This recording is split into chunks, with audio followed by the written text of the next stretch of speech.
Aziza dengan NIM 2321010900013.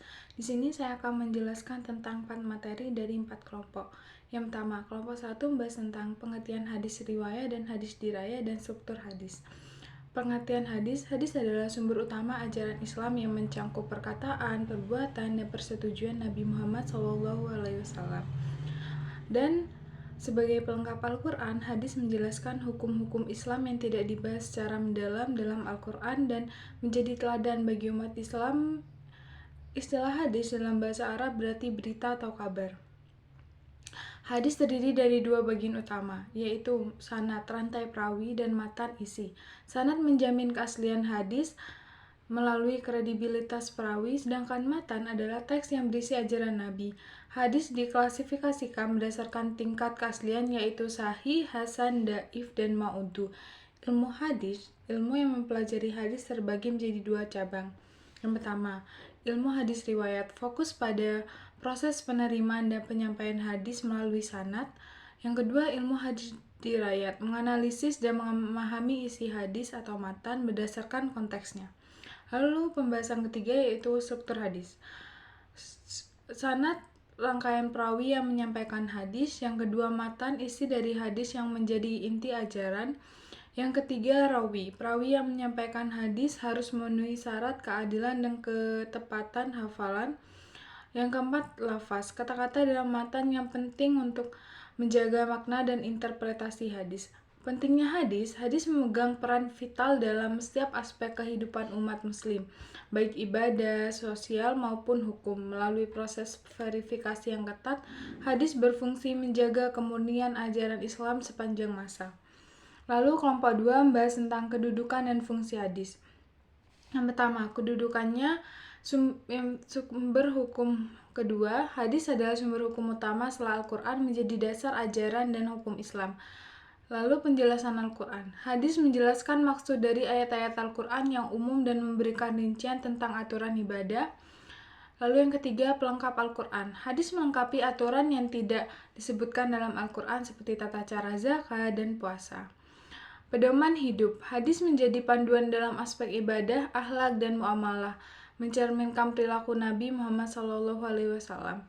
Fungsi hadis menjelaskan Al-Quran, yaitu menguraikan perintah umum dalam Al-Quran seperti tata cara sholat. Lalu yang kedua, menguatkan perintah Al-Quran, menekankan larangan dan perintah yang terdapat dalam Al-Quran. Sumber hukum tambahan, menyediakan aturan untuk hal-hal yang tidak diatur dalam Al-Quran. Lalu menjadi inspirasi akhlak, memberikan pedoman untuk membentuk akhlak yang baik sesuai teladan Nabi. Lalu pembahasan yang kedua, kehujahan hadis. Yang pertama, konsep utama, sanad dan matan. Sanad adalah rangkaian perawi, sedangkan matan adalah isi hadis. Pembagian hadis berdasarkan kualitas, yaitu hadis sahih, sanad bersambung, perawi adil, dan kuat hafalannya. Hadis hasan, sanad bersambung, perawi adil, tapi hafalannya kurang kuat. Dan hadis dhaif, terdapat kelemahan dalam sanad dan matan. Kehujahan, yaitu yang pertama, hadis sahih diterima sebagai sumber hukum, hadis hasan diterima meskipun tidak sekuat sahih. Lalu hadis dhaif tidak dijadikan hujah kecuali untuk fadailul a'mal. Lalu hadis mutawatir diterima secara mutlak, sementara hadis ahad diterima jika memenuhi kriteria. Pembahasan yang ketiga yaitu fungsi hadis terhadap Al-Quran dan ingkar sunnah. Fungsinya yaitu yang pertama, menjelaskan ayat global. Hadis merinci pelaksanaan perintah dalam Al-Quran. Yang kedua, menghususkan hukum.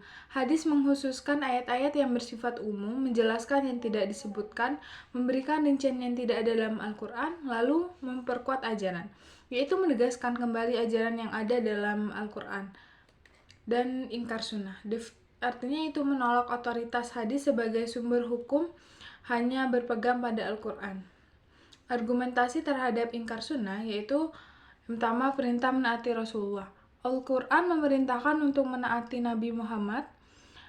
Lalu yang kedua, praktis ibadah. Banyak ajaran Islam tidak dijelaskan rinci dalam Al-Quran. Lalu yang ketiga, tradisi sahabat. Para sahabat mengamalkan hadis sebagai bagian dari ajaran Islam. Lalu bahaya ingkar sunnah, yaitu kehilangan pedoman praktis. Tanpa hadis, umat tidak memiliki petunjuk pelaksanaan ibadah. Yang kedua, merusak kesatuan pemahaman, dapat menyebabkan perpecahan dalam memahami Islam. Dan yang terakhir, penolakan terhadap kehujahan Rasulullah, menolak peran Nabi sebagai penjelas wahyu. Lalu kelompok 3 itu membahas sejarah perkembangan hadis dan penulisannya. Perkembangan hadis menjadi beberapa masa. Yang pertama, masa prakodifikasi. Masa ini adalah periode sebelum pembukuan hadis yang resmi, dimulai sejak zaman Rasulullah SAW hingga ditetapkannya kodifikasi hadis. Yang kedua, masa Nabi.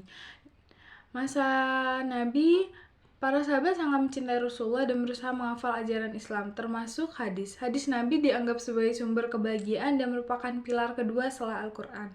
Tradisi meriwayatkan hadis sudah dimulai sejak awal Islam, dengan Nabi sebagai teladan utama.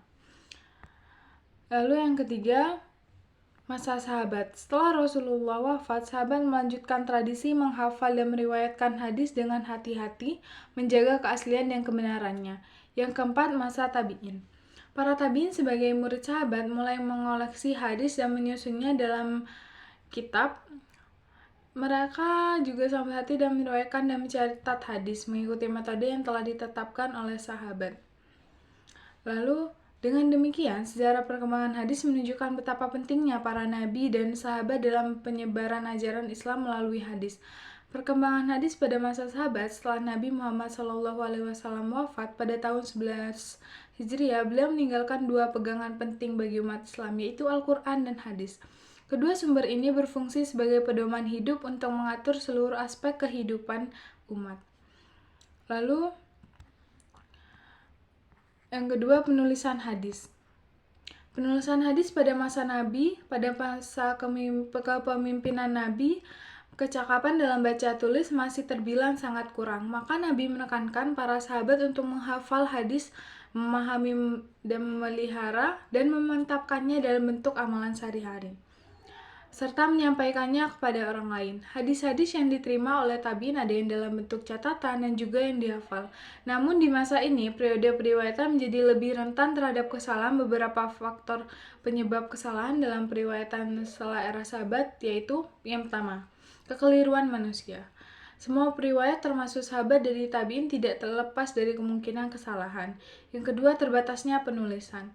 Penulisan hadis belum menjadi praktik umum sehingga banyak tergantung pada hafalan.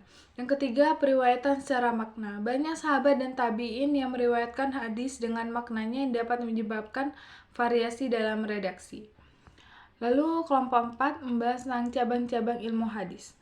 Yang pertama yaitu pengertian ilmu hadis. Ilmu hadis adalah ilmu yang membahas kaidah untuk mengetahui kedudukan sanad, yaitu jalur periwayatan dan matan isi. Hadis apakah diterima atau ditolak. Istilah-istilah dalam hadis seperti sahih, hasan, dan do'if memiliki persyaratan tertentu yang harus dipenuhi.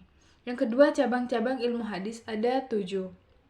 Yang pertama, ilmu rijal al-hadis, yaitu mempelajari para periwayat hadis, kualitas mereka, dan keadaan sanad.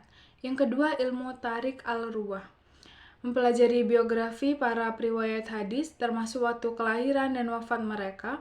Yang ketiga, ilmu al-jar wa al-ta'dil, yaitu menganalisis cacat dan keadilan para perawi. Yang keempat, ilmu gharib al-hadis, yaitu mempelajari lafaz-lafaz sulit dalam matan hadis. Yang kelima, ilmu nasikh wa mansukh, mengkaji hadis yang membatalkan atau menghapus hukum dari hadis sebelumnya. Yang keenam, ilmu ilal al-hadis, mempelajari sebab-sebab tersembunyinya yang dapat merusak keabsahan hadis. Yang ketujuh, ilmu muhtalif al-hadis, menyelesaikan pertentangan antara hadis-hadis atau antara hadis dan dalil lain. Lalu pembahasan selanjutnya itu sejarah perkembangan ilmu.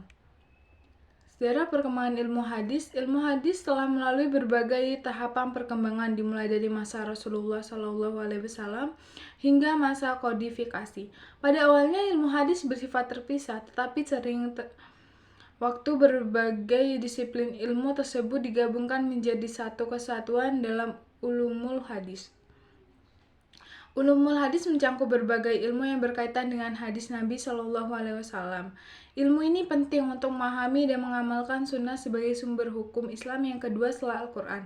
Masyarakat perlu mengenal cabang-cabang ilmu hadis untuk menghargai dan menerapkan ajaran ilmu secara benar. Baik, itu saja yang bisa saya sampaikan. Wassalamualaikum warahmatullahi wabarakatuh. Terima kasih.